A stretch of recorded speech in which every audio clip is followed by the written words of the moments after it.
Yeah, our bucket game at 7:58 right now. Time for the weekly Friday Celebrity Movie Review.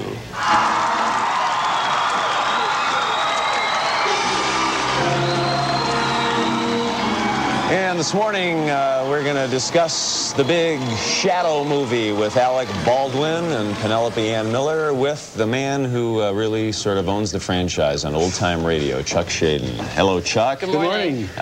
We enjoy the shows on BBM Radio, and your Saturday show on WNIB couldn't be more entertaining and informative. You do a great job with those programs. Thank you. You don't just play the old-time radio shows, you really sort of get into a very great personal relationship with the listeners. Well, we try to get you back into those days, you know. So, as an expert on the Shadow from the radio days, what I want to know is, one, if you were a Shadow fan on the radio, are you going to like this movie? Two, does it even matter?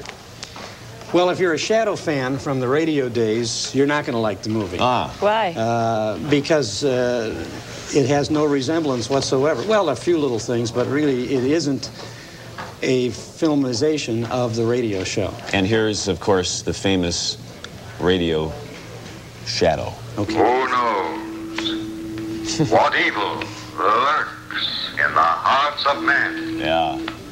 The Shadow knows. So what exactly do they do with this? Well, you hear that laugh? Yes, Yeah. That's laugh. the famous Shadow laugh from radio. That is a sinister laugh. Yeah.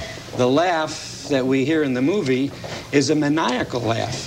So it's not the same. I mean, it's like a deranged madman in the movie. So we don't. I mean, that's a small point, but if you're a radio Shadow fan, you're going to be disappointed in the movie. But if you are not if you never heard of the Shadow and you're going to see this movie, it probably stands in line with a lot of the other action pictures that are great tributes to computer technology and special effects, long on form, but short on substance. Let's look at the Shadow's alter ego here, Lamont Cranston, talking to the police chief, played by Jonathan Winters. A clip from The Shadow.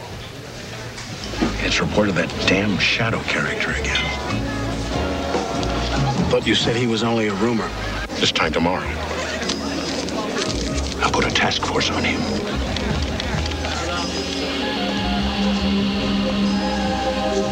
You're not going to appoint a task force. I'm not going to appoint a task force.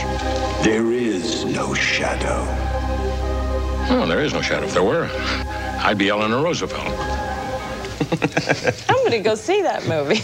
I like Jonathan Winters. Jonathan Winters would have been better as the bad guy. Yeah, you weren't too happy with his performance or Well, his role? I mean, he was okay, but you know, what do you want from Jonathan Winters? You're looking for almost a comedic performance, and he slightly touches on this, but it wasn't there. I would have loved to have seen Jonathan Winters as the bad guy. Lamont Cranston clouding the bad guy's minds so that he could rescue the lovely Margot Lane.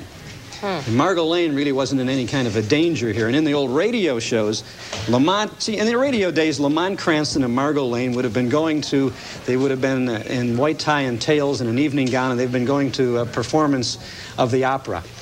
And the featured tenor would not have appeared that day because of a severe accident that had happened backstage, and his standby, understudy, a substitute, had been ready to appear, and a sandbag would have come down and narrowly missed him, and Lamont Cranston would have, you know. You've got a sequel. I know, really. All right, It should have been done in black and white. Yeah, it should have been black and white. Ebert, 3 stars. Siskel, 2.5 stars. Chuck Schaden?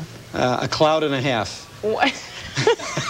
Chuck Schaden and The Shadow. Thank you, sir. Chuck. Nice to see you. It's break time, and then we'll be back with the updates on weather and traffic. And also the very latest on today's top news stories. Keep it right here on Fox Thing in the Morning.